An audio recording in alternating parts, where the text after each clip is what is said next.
우리 교회가 연중 행사 가운데 특별히 지키는 절기가 있죠. 성탄절이 있고, 그리고 부활절이 있고, 오순절이 있습니다. 그리고 감사절이 있죠. 사실 저는 형식적이고 의례적이고 이런 어떻게 보면 전통적인 걸 지키는 굉장히 싫어하는 사람이거든요. 그럼에도 불구하고 우리가 이렇듯 연중 4번에 걸쳐서 절기를 지키는 이유가 있습니다. 우리가 예수를 믿고 거듭났지만 우리는 예수를 믿기 전에 우리 안에 이미 쌓여버린 옛사람들이 있어요. 그것이 우리의 삶 속에 은연중에 역사를 하거든요. 그러면 이 옛사람을 벗고 새사람이 되는데 중요한 거는 여러분의 삶에 특별한 어떤 경험을 해야만 이게 한마디로 깨어지는 거예요. 그래서 이 캐톨릭 같은 경우는 연중 365일 52주를 어떻게 보면 이 시스템에 따라서 이 교회 모든 예정이 돌아가게끔 돼 있거든요. 그러다 보니까 이제 그게 일종의 의례가 돼버려서 개신교에서는 말씀 중심의 어떤 설교를 드리는데, 여러분 제가 말씀이 이 성탄절 그리고 부활절, 오순절, 감사절에 여러분이 하셔야 할 일이 뭐겠습니까? 그 말씀을 마음에 레마로 새기는 겁니다. 이 말씀이 여러분 마음속에 깊숙이 들어가서 그 마음의 가장 깊은 곳에 뿌리 박히게 되면 여러분 안에 있는 어떤 육신적인 거라든지 옛사람이라든지 세상적인 생각이 있을지라도 이 말씀이 워낙 견고하게 서 있게 되면 그거를 이기고 끝까지 신앙을 지키게 되는 겁니다.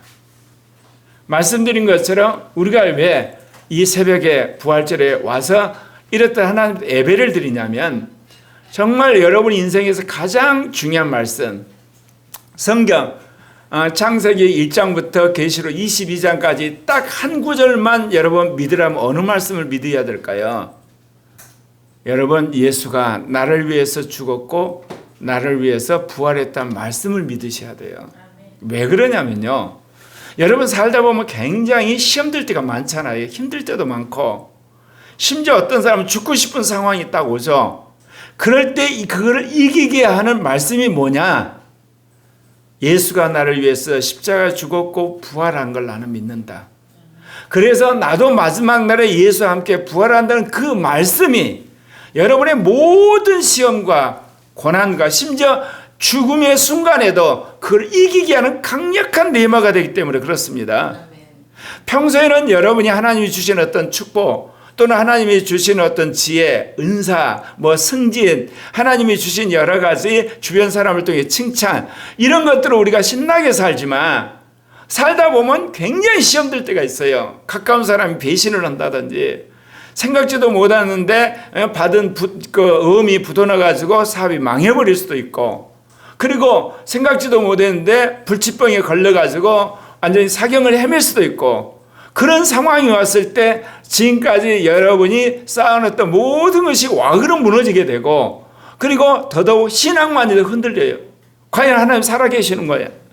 이런 생각이 들 때 여러분, 그때 여러분을 지탱해 주는 레마가 있다면, 예수가 나를 위해 십자가에 죽고 그래서 내 죄가 사함받았고 그 증거로서 당신이 부활했던 말씀이 여러분 안에 있게 되면 순교의 순간마저도 이겨낼 수가 있다는 겁니다. 그래서 여러분 오늘 부활절 새벽에 나와서 다시금 우리가 우리의 마음과 우리의 영에 이 부활의 영으로 충만하고 부활의 말씀으로 새김받는 여러분 되시기를 바랍니다. 예수 그리스도의 복음을 전하는데 전환점이 된 사건이 언제인지 아십니까? 예수 그리스도께서 부활하셔서 500의 형제에게 이제 나타나셔서 말씀을 하셨고, 그러니까 그들이 모여서 이제 초대 교회가 출발이 됐지만, 실은 그 복음은 유대인들에게만 전해졌어요.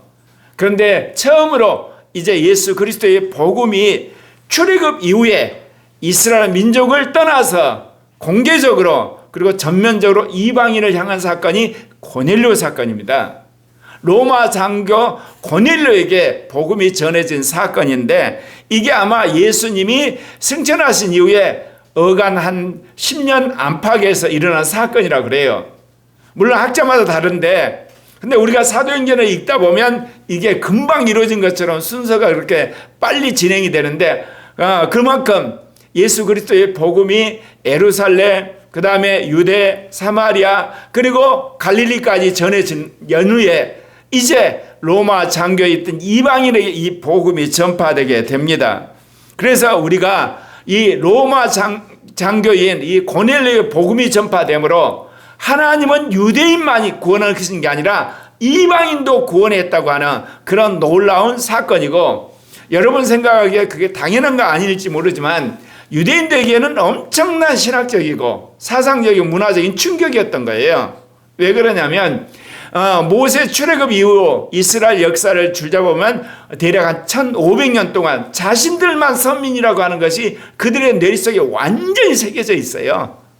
그래서 예수는 자신들을 구원하려 오신 메시아로 생각한 상황인데, 이제 이 복음이 자신들을 핍박하는 로마 제국의 로마 장교에게 복음이 전파됐다는 것은 문화적 쇼크요, 사상적 쇼크요, 그들이 가진 전통적인 하나의 쇼크가 일어나게 된 사건이거든요. 사도행전 10장 37절 38절에 보면 요한이 세례를 이제 반포한 이후에 갈릴리에서 예수님이 이제 복음을 전하시고 유대에서 복음을 전파하셔서 하나님의 나라의 복음을 전할 때 하나님이 성령과 능력으로 함께 하셨다는 그런 이제 복음을 이제 이 베드로 사도가 고넬료에게 전합니다. 예수 그리스도는 하나님이신데 인간으로 이 땅에 오셨어요. 그가 30년 동안 가장 노릇을 하면서 어머니와 그리고 동생들을 섬겼댔어요. 30세 제사장이 일할 나이에 성령의 부름을 받아서 공생애를 시작하셨지 않습니까? 이거를 지금 함께 예수님과 더불어서 선교를 했던 베드로가 지금 간증 겸 고넬료 집안에 가서 가족 부흥회를 할 때 하는 이야기입니다. 오늘 말씀에 보게 되면 나사렛 예수에게 성령과 능력을 기름 붓듯 하셨음에 그가 두루다니며 선한 일을 행하시고 마귀에게 눌린 모든 사람을 고치셨다, 이렇게 이야기를 합니다. 하나님이신 그분이 모든 영광을 버리고 이 땅에 인간으로 오셨을 때 당신은 성령의 충만을 받아서 사역을 하셨다는 겁니다. 우리는 그런 생각을 합니다. 예수님은 하나님이시잖아. 그러니까 자동적으로 모든 일을 하나님이 알아서 아니에요. 하나님으로서 모든 권세를 버리고 내려오셔서 그분은 우리가 똑같이 사셨어요. 단 원죄가 없을 뿐. 그렇기 때문에 당신도 밤이 맞도록 기도를 하셨고, 그리고 구약 말씀을 통해서 훈련을 받으셨고, 인간으로서 아란 말을 하시는 그런 가운데 그가 성령의 충만함과 능력으로 마귀를 쫓고 수많은 사람을 치유하였다고 성경은 말하고 있습니다. 그런데 이제 이 베드로 사도가 예수님의 공생애를 이야기하면서 가장 중요한 예수님의 십자가의 죽음과 부활을 이야기합니다. 사도행전 10장 39절부터 41절에 보면 우리는 유대인의 땅과 예루살렘에서 그가 행하신 모든 일의 증인이라. 그를 그들이 나무에 달아 죽였으나 하나님의 사흘 만에 다시 살리사 나타내시되 모든 백성에게 하신 것이 아니요 오직 미리 택하신 증인 곧 죽은 자 가운데서 부활하신 후 그를 모시고 음식을 먹은 우리에게 하신 것이라. 여러분, 복음서를 보면 예수님을 따랐던 사람들이 굉장히 많습니다. 그리고 예수님을 만난 사람도 이루 말할 수 없이 정말 많지만 그 중에서 예수님을 위해서 예수님이 택한 사람이 500명 뿐이라는가. 특별히 예수님께서는 이 제자들에게 직접 나타나셔서 복음을 전하라고 말씀하셨어요. 그러니까 여러분, 구약에서도 마찬가지지만 구약에 이스라엘 12지파를 불렀지만 하나님 특별히 택한 사람이 있어요. 예수님 당시에도 수많은 사람이 예수님을 만났지만 특별히 택한 사람이 있어요. 신약시대도 예수를 믿는 사람이 많지만 특별히 택한 사람이 있어요. 늦은 빛 성령 시대도 그래요. 예수를 믿는 사람이 많지만 특별히 택한 사람이 있어요. 예수님이 부활하셔서 누구에게 이 부활의 복음을 전하라고 말씀하셨냐면 예수님이 죽기 전에 함께 음식을 나눴던 제자들에게 그걸 이야기했다는 겁니다. 사랑하는 형제 자매 여러분, 여러분이 이 땅에 살면서 세상 사람과 똑같이 사시겠습니까? 아니면 예수를 믿고 하나님의 자녀로 사시겠습니까? 아니면 예수님이 택한 자로 살기를 원하십니까? 진정 여러분이 하나님 나라를 알고 하나님이 어떤 분이라는 걸 안다면 여러분은 하나님의 택하신 자로, 하나님과 동행하는 자로 사는 그런 축복이 임하기를 바랍니다. 그래서 오늘 베드로 사도가 그런 거예요. 오직 미리 택하신 증인 곧 죽은 자 가운데서 부활하신 후 그를 모시고 음식을 먹은 우리에게 하신 거다, 그렇게 이야기했어요. 그래서 그들을 증인으로 삼으셨다는 거예요. 사랑하는 형제 자매 여러분, 여러분이 하나님의 택하신 바가 되고 주님이 기뻐하는 자가 되고 성령과 충만하신 자가 되기를 원하십니까? 여러분의 가치관이 바뀌셔야 됩니다. 나는 이 땅에 살면서 나의 명예와 나의 부귀와 나의 출세와 나의 영광을 위해 사는 것이 아니라 예수의 증인으로 살 것이다.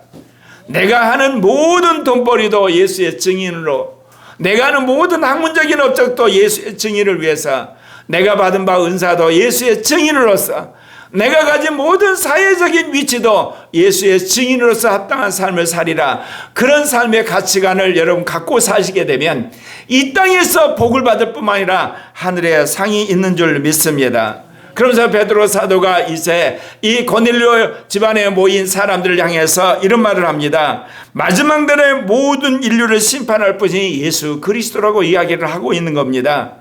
짤막한 가정 부흥회지만 복음에서 핵심적인 메시지를 다 전하고 있습니다. 사도행전 10장 42절에 우리에게 명하사 백성에게 전도하되 하나님의 살아있는 자와 죽은 자의 재판장으로 정하신 자가 곧 이 사람인 것을 증언하게 하셨고, 예수 그리스도가 이 땅에 오셔 십자가에 죽고 부활을 하셨는데 가버리셨어요.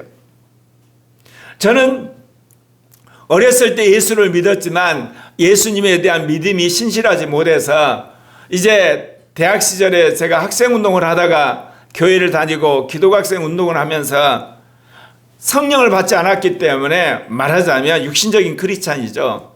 늘 나는 그런 질문이 있었어. 예수가 어떻게 멍청하게 그렇게 십자가에 죽냐? 운동을 하려면 살아남아서 제자들을 조직하고 그 다음에 그 세력을 확장을 해서 계속해서 그를 인도해야 되지. 왜 제자들은 살려주고 혼자 예수만 죽냐? 이런 바보가 어디 있냐? 역사상 혁명사를 봐도 그런 지도자가 없어요. 지도자는 항상 살아남아서 그 모든 걸 이끌고 마지막 권력을 쥐는데 예수는 자기 발로 잡혀서 자기가 죽고 제자들은 살려주는 거. 이게 이해가 안 갔어요. 그 더더욱 뭐냐? 부활했다는 건 정말 믿어지질 않은 거예요. 제가 과학에 심취된 사람인데 인본적인 생각이 가득 차 있는데 어떻게 예수가 부활한 게 믿어지겠습니까? 죽으면 끝나는 거지. 그래서 저의 가치관이 뭐냐? 죽기 전까지 이 땅에서 정말 값 있는 삶을 살아야 되겠다. 그런데요, 제가 생각해 보니까 나를 위해 사는 삶은 값어치가 없더라고. 왜? 죽어버리면 끝나잖아.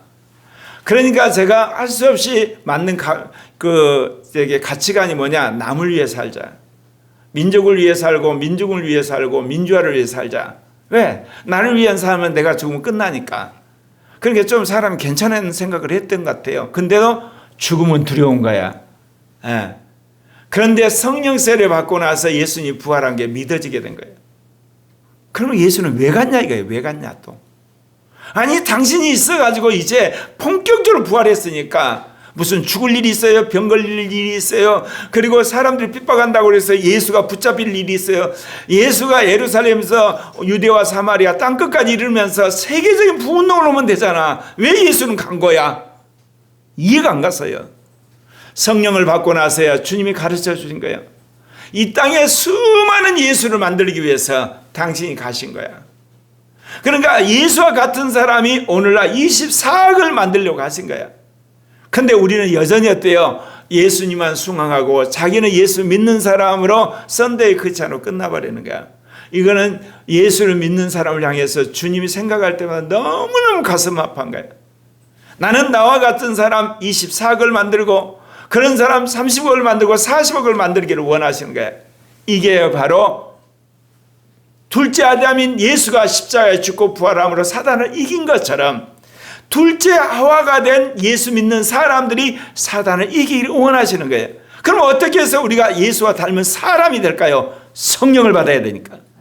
그래서 당신이 성령을 주기 위해서 가버리신 거예요. 근데 오늘날 수많은 사람들이 예수가 간 이유도 정확히 몰라요. 가신 것은 분명해요. 다시 오신다고 그래요. 왜 가셨고 또 오시는가 이유를 몰라요. 여러분, 우리를 예수처럼 만들기 위해서 가신 거예요. 성령을 부어주기 위해서 가신 겁니다. 그래서 다시 오신다는 거예요. 그래서 사도행전 10장 42절에 우리에게 명하사 백성에게 전도하되 하나님이 살아있는 자와 죽은 자의 재판장으로 정하신 자가 곧 이 사람인 것을 증언하게 하고. 사랑하는 형제 자매 여러분, 예수님 다시 오십니다. 그래서 살아있는 사람을 먼저 심판합니다. 그래서 살아있는 자인데 적그리스도, 거짓 선자, 육령이 임한 자를 다 주님께 심판을 하십니다. 그러면요, 거룩하게 산 사람은 먼저 휴거를 시킵니다. 그래서 산 자들의 재판이 끝나는 거예요. 거룩한 자들은 7년 환란이 끝나자마자 휴거를 시키고 주님이 지상재림에서 자기를 반대하는 모든 자를 멸하세요. 산 자의 재판관이세요. 그런다면요, 이제 그리스도 심판대에서 모든 죽은 자들을 불러다가 재판을 합니다. 그래서 먼저는 복음을 들은 사람을 재판을 하고 그 다음은 복음을 듣지 않는 사람도 재판을 하세요. 그래서 오늘 그 이야기가 여기 우리 본문 가운데 이런 이야기 나옵니다. 우리 함께 같이 읽도록 하겠습니다. 우리에게 명하사 백성에게 전도하되 하나님이 살아있는 자와 죽은 자의 재판장으로 정하신 자가 곧 이 사람인 것을 증언하게 하셨고. 사랑하는 형제 자매 여러분 예수를 믿지만 그리스도 심판대에서 아마도 죽은 자로서 여러분 불려가서 재판을 받을 거예요. 나는 여러분이 그때 예수님이 나는 너를 모른다고 하는 그런 사람이 될까봐 지금까지 29년 동안 그 말씀 전한 거예요. 믿는 자가 됐으면 이기는 자가 되십시오. 그래야만 주님이 죽은 자의 재판정에서 내가 너를 긍휼히 여기노라, 내가 의인이라고 인정하노라, 그럴 때 여러분이 부활을 하게 되는 거예요. 그렇지만 여러분이 예수를 그렇게 믿었어도 마지막 죽은 자의 재판정에 나갔을 때 예수님은 나 너 몰라, 아니요 내가 코리아 교회 20년 다니 나 모른다니까, 그럴까봐 오직 제가 지금까지 복음을 전하고 말씀을 전한 초점은 그거예요. 믿은 자가 됐으면 패배자가 되지 말고 이기는 자가 되라는 거예요. 왜냐? 우리는 그리스도의 재판정에 서야 되니까. 그때 주님이 이기는 자요 의인이요 내가 너를 기억하겠노라, 그 한마디 듣는 여러분 되시길 바랍니다. 그래서 교회 다니는 거고 오늘 부활절 새벽 예배에 나와서 주님의 십자가 부활의 말씀을 내 마음속에 새기는 겁니다. 사랑하는 형제 자매 여러분, 믿는 자가 다 천국 가는 것이 아니라 이기는 자만이 가는 겁니다. 그러면서 오늘 베드로 사도가 마지막 복음의 내용을 전합니다. 그건 다름 아니라 우리의 죄를 사하신 예수 그리스도에 대해서 이야기를 하시는 겁니다. 사도행전 10장 43절입니다. 또 이것도 같이 읽겠습니다. 그에 대하여 모든 선지자도 증언하되 그를 믿는 사람들이 다 그의 이름을 힘입어 죄사함을 받는다 하였느니라. 논리적으로 말하면 예수 그리스도가 너희를 위해 십자가에 죽는 것, 그 사건을 설명해야 되는데 이 사람이 고넬료예요. 로마 제국의 장교예요.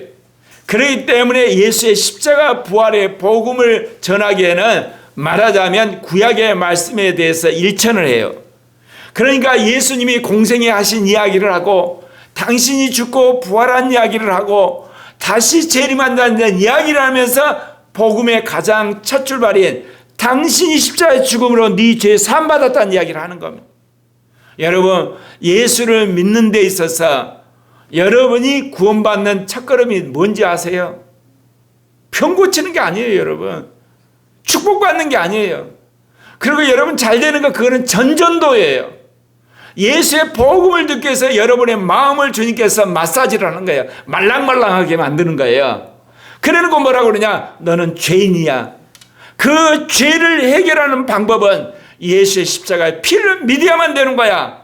그것 전하려고 하나님 축복을 하시고 역사를 하고 기적을 하고 병을 낫게 하고 여러분 지혜를 주고 여러분 인생 가운데 하나님이 놀라운 일을 행하시는 거예요. 그래서 오늘 고넬료한테 마지막 복음이 뭐냐? 모든 선지자로 예언하신 그분이 그의 이름을 힘입어 죄사함받게 하셨다, 이 이야기입니다. 이야기를 듣는 순간 고넬료와 그 가정에 있는 모든 사람이 이 말이 이해가 되면서 믿어지게 된 거예요. 그러므로 그들은 그 순간 모든 죄가 씻어지고 거룩게 되고 의롭다함을 받게 됩니다.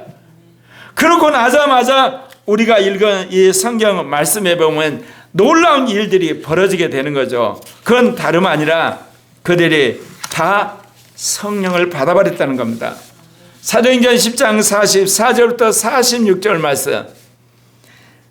베드로가 이 레마를 할 때에 성령이 말씀 듣는 모든 사람이 내려오시니 베드로와 함께 온 할례받은 신자들이 이방인에게도 성령 부어주심을 말미암아 놀라니 이는 방언을 말하며 하나님의 높임을 들음이러라.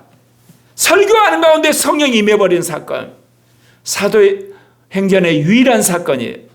그럼 왜 이렇게 하셨을까? 여러분 생각해 보세요.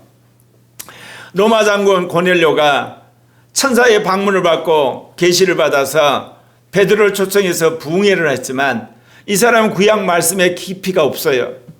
그리고 얘는 이방인이에요. 그렇기 때문에 예수를 믿고 영접을 하고 심지어 물세례를 받더라도 워낙 이방적인 생각이 강해요. 육신적인 생각이 강해요. 그렇기 때문에 그가 믿음을 잃어버릴 수도 있어요. 그리고 더더욱 뭐냐? 이방인이 예수를 믿은 표적이 없는 거예요. 그러니까 주님이 설교 가운데 성령이 임해버리는 거예요. 베드로가 원한 것도 아니고 복음을 들은 사람이 원한 것도 아니에요. 하나님의 강권적인 섭리 가운데 성령 확 부어버리는 거야. 그걸 여기 보면 어때요? 보면 이런 말씀이 있잖아. 베드로와 함께 온 할례받은 신자들이 이방인에게도 성령 부어주심을 말미암아 놀라니 이는 방언을 말하며 하나님의 높임을. 자, 할례받은 유대인들은 자신들만 구원받은 백성이고 자신들만 선민이에요. 그런데 복음을 전할 때 성령이 임해가지고 방언이 터지면서 하나님을 찬양하는 걸 생각하니까 이 사람들도 어떻다는 거예요? 선민인 것이 분명하다는 거예요. 자신들이 지금까지 1500년 동안 내려온 유대인의 신학적인 전통으로 말하면 이방인은 개나 돼지인데 그들이 성령을 받음으로 하나님의 자녀란 거에 명확해지니까 그들이 가지고 있는 지금까지 옛사람과 지금 현장에서 경험한 세 사람의 새로운 지식 싸움인데 엄청난 쇼크가 일어난 거예요. 아, 예수 그리스도를 통해서는 유대인만이 아니라 이방인도 복음을 이제 믿게 되면 성령을 받는거나. 주님께서 제2종교개혁을 우리에게 말씀하셨어요. 주님께서 제2종교개혁을 말씀하신 핵심이 뭐예요? 예수 그리스도를 믿는 모든 사람에게 성령을 부어주십니다. 여러분 성령을 받고 이긴 자로 사십시오. 그 정도가 아니죠. 이제는 장년들만 성령을 받는 게 아니라 청년들도 청소년들도 어린아이도 성령을 받아 살아야 되는 시대가 왔습니다. 전세대 성령운동. 주님이 우리에게 주시는 이 시대의 새로운 메시지인 걸 믿으시길 바랍니다. 그만큼 이 시대 모든 사람이 사모하기만 하면 방언이 터지는 시대예요. 예전에는요, 방언 받으려면 어떻게 했다는 이야기 알시죠? 가가지고 기도원 가가지고 소나무 하나는 뽑아야 방언 받았다는 이야기 하잖아요. 근데 지금은요, 이 진리만 깨닫고 자기가 사모하면 누가 전해도 방언을 받고 성령 충만을 받아요. 왜 그러겠어요? 늦은 비 성령 시대에 성령을 물붓듯이 붓기를 원하시는 거예요. 사랑하는 형제 자매 여러분, 그런데 여러분 성령을 왜 구하지 아니하십니까? 성령 충만을 구하지 아니하십니까? 성령과 함께 사는 삶을 구하지 않으십니까? 여러분 스스로 돌아보면서 여러분의 삶의 가장 중요한 삶의 가치관을 성령을 구하고 성령 충만을 구하고 성령과 함께 살리라, 그런 가치관이 새겨지는 여러분 되시기를 바랍니다. 예수 그리스도를 믿는 자에게 부활을 확신시켜주는 분이 누구십니까? 성령이십니다. 심하게 말하면 여러분 성경을 어떻게 믿습니까? 내가 늘 하는 이야기 있어요. 여기에 국민 주권이 나오나요? 여기에 자본주의가 나오나요? 여기에 유전공학이 나와요. 여기에 AI가 나와요. 여기에 KTX가 나와요. 여기에 우주선이 나와요. 여기가 남녀평등이 나와요. 안 나와요, 여러분. 성경을 그렇게 보면 시험 잔뜩 들어요. 거기다가 예수가 십자가에 죽고 부활했다. 이건 더 가가 아니야. 어떻게 믿어지냐고 그게. 그리고 수많은 사람이 예수를 위해 순교했던 거 미친 짓이네 할 정도로. 그리고 자기 재산 다 팔아서 교회에 바쳤대. 이거 완전히 또라이 아니야? 그거 어떻게 믿어지냐고요, 여러분. 그리고 우리는 예수를 만나본 적도 없어. 대화를 해본 적도 없고 좌담을 해본 적도 없어. 전해준 사람 이야기만 들을 뿐이야. 그런데 어떻게 그걸 믿고 목숨을 바쳐 순교하고 거룩하게 사냐 말이에요. 여러분, 예수가 우리에게 부어진 성령이 그렇게 하신 걸 믿으시길 바랍니다. 그래 나는 주님 앞에 너무너무 감사해요. 5살 거듭났지만 나이롱 신자처럼 가짜 신자처럼 세상적인 크리스찬으로 살다가 성령 세례 10일 동안 받고 그 뒤로 2년 동안 성령에 사로잡혀가서 내 인생이 완전히 성령으로 세뇌가 돼버렸어요. 이게 단점이 하나 있어요. 성령 받으면 나처럼 다 변한 줄 알았어요. 나중에 성령 놀이하는 사람이 있다는 걸 알았어요.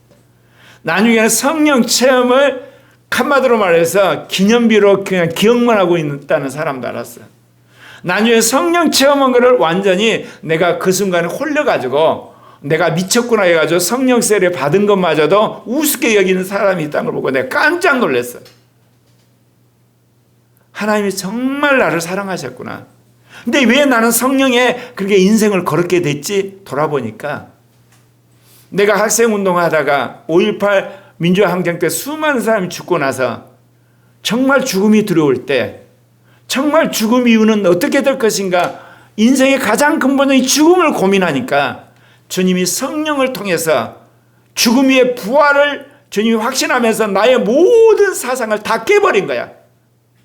와그를 무너져 버렸어요. 뭐 자연과학이든 사회과학이든 인문과학이든 뭐 철학이든 이념이 다 깨져버린 거야. 아, 그렇구나.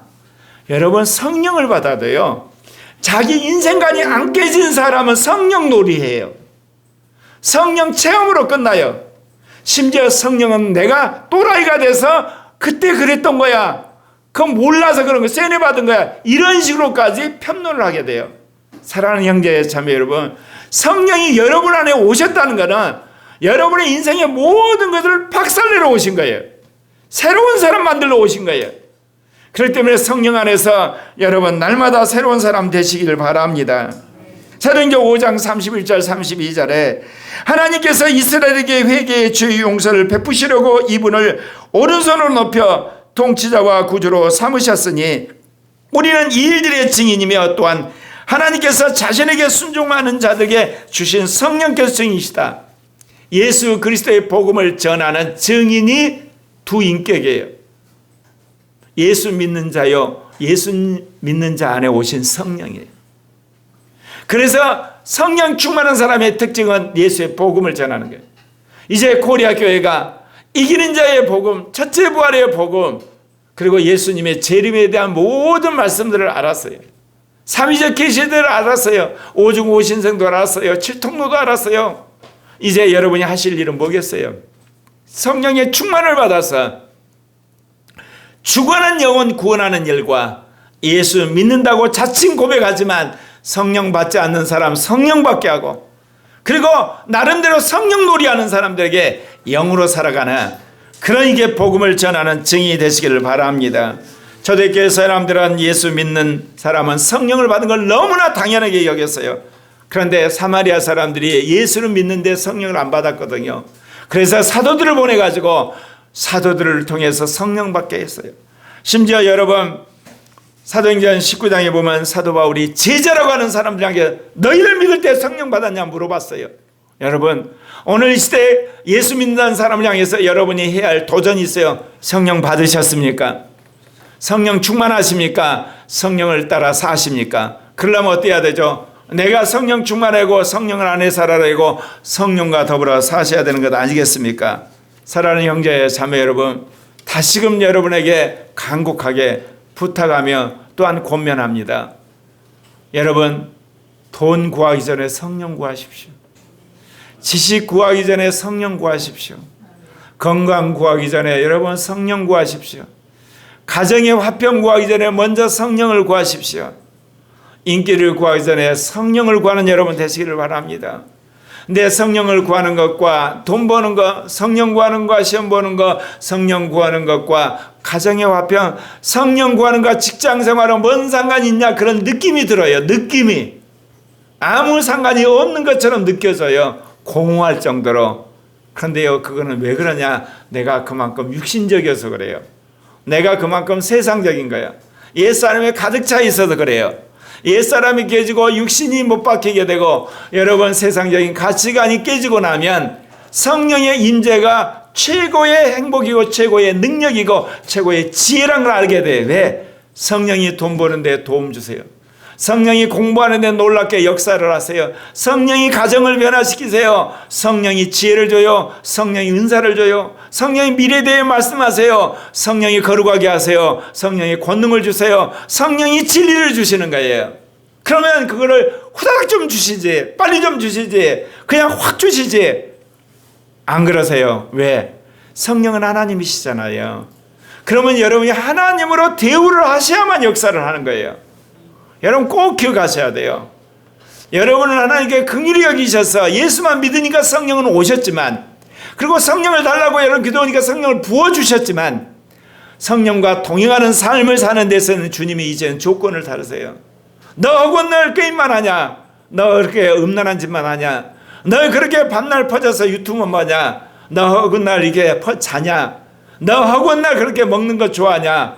너 허구날 그렇게 네 잘난 것만 하냐? 너 그거 회개하고 너 십자가에 못 박아. 아니 나한테 도움을 요청해. 그러면 내가 그 모든 것들을 깨끗하게 한 다음에 내가 너를 사용하리라. 사랑하는 형제 자매 여러분, 예수 그리스도의 부활의 증인으로서, 부활의 복음을 믿는 우리로서 무엇 때문에, 그리고 어떻게, 왜 이 자리에 왔습니까? 성령이 여러분 안에 계신 걸 믿습니다. 이제 성령이 계신 것에 만족하지 않고 성령의 충만함과 성령의 인도를 받는 성령의 사람 되시기를 바랍니다. 그래서 예수 그리스도의 부활을 믿는 자에게는 성령이 이미 와 계십니다. 그렇다면 이제 성령 안에서 부활의 증인으로 사는 여러분이 되시고, 부활의 능력으로 사는 사람이 되게 하시고, 부활의 권능으로 사는 여러분 되시기를 바랍니다.